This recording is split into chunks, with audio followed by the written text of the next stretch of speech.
maybe next weekend because they will then arrest. Yeah, that's what I'm thinking. Now, yeah. the person that we want to get into before we talk about behind the scenes, Lyston, Brianna Lyston. Yes.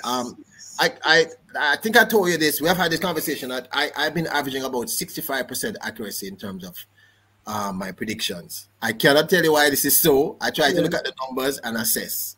And we said she was going to run 7:03, which is exactly what she ran, which is incredible. Now, you know how we Jamaicans are. Last year, we didn't see her much, so nobody was talking about her. I might have been one of the few channels who even mentioned Brianna Lyston because I knew that she was adjusting. So now that she has done the 7:03 and shocked everybody, the whole world is saying, is she going to make the team? Is she going to make the national team? Well, the national team. If you read the Observer on, I think it was Monday, she said she wants to be included in the conversation about the fastest Jamaican female sprinters right now. That's her goal. That's her aim. She's already in the conversation. Because I've said this. I said this last night in a video.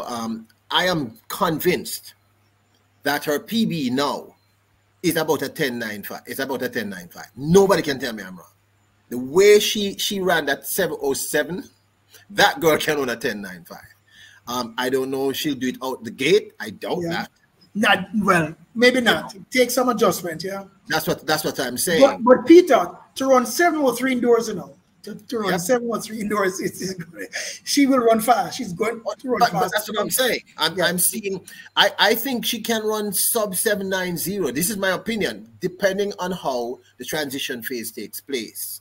And how many races that she actually runs. But I think Brianna she is in a place where they're known to run fast. LSU has produced fast people.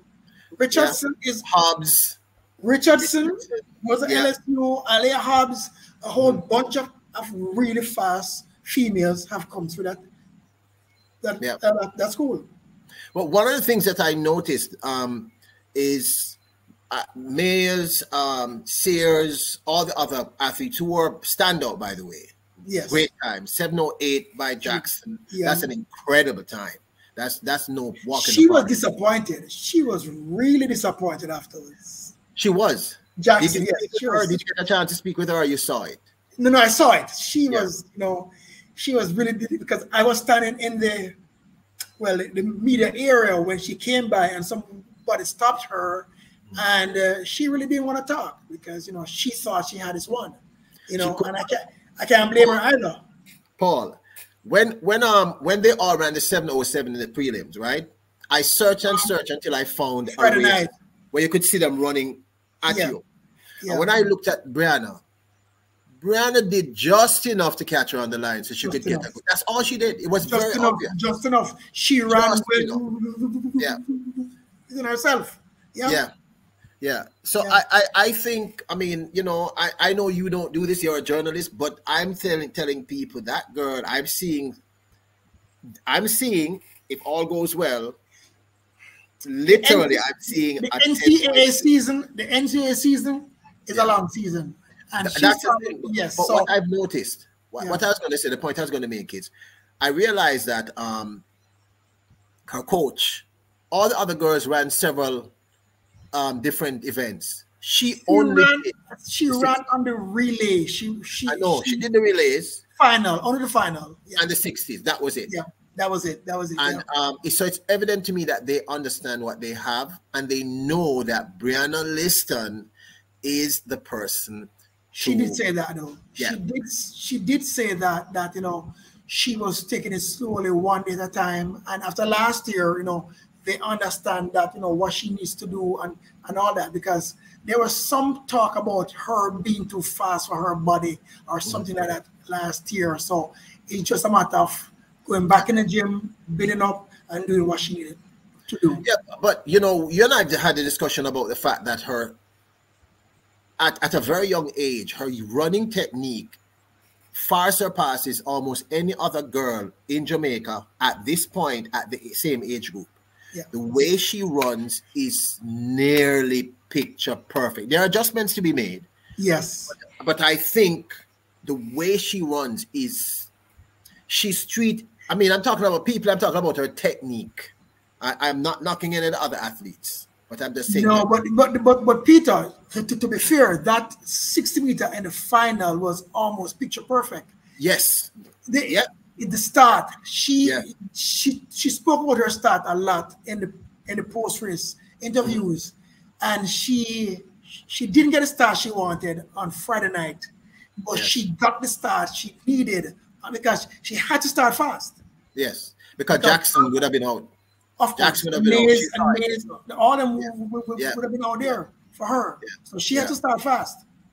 So realistically, if we take the young lady that we know, we saw her in because I keep telling people, you know, I've said this to people, and we're talking, all right. You know, you're the journalist. You know me, I'm a fan.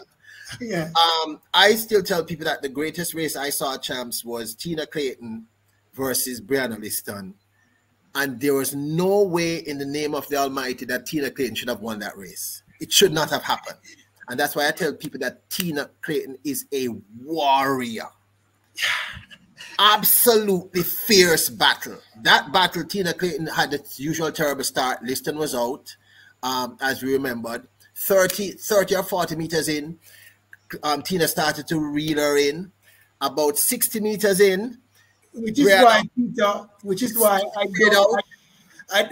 why I don't make these predictions. Like I do.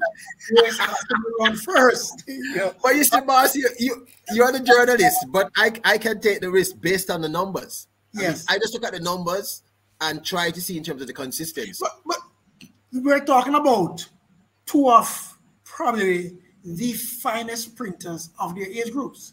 Without a doubt. Yeah, we're talking about two of the finest, and they would have come through really good programs. Yes.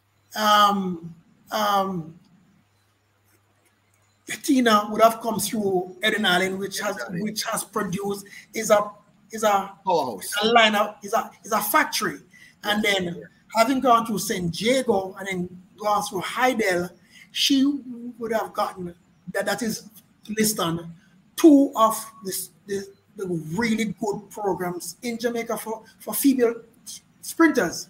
Yes. You know, there are a few other schools that can do what St. Diego does or what Heidel does in terms of fine-tuning people to run fast. Okay, so Lyston, I am thinking, because there's a plethora of young ladies out there. Yeah. There's Kemba Nelson, who no one is talking about again. But people, Kemba Nelson is the real deal. She won NCs in 705. It was a then record in 2021. So she's there as well. She's young. She's still young. There's Kemba. There's the Clayton twins. I am not going to count out Tina Clayton under any circumstance because she's a warrior. There's Brianna Williams. There's a plethora of young ladies who are really deadly. Yes. You know Alana Reid. No. I know we have not gotten to Alana Reid. Yes. Because remember, and people, I'm going to say this publicly, I'm a huge fan of Alana Reid, and I'm going to say this. I am the first YouTuber who did a special on Alana Reid. That I can go back and check the records. First person. And Alana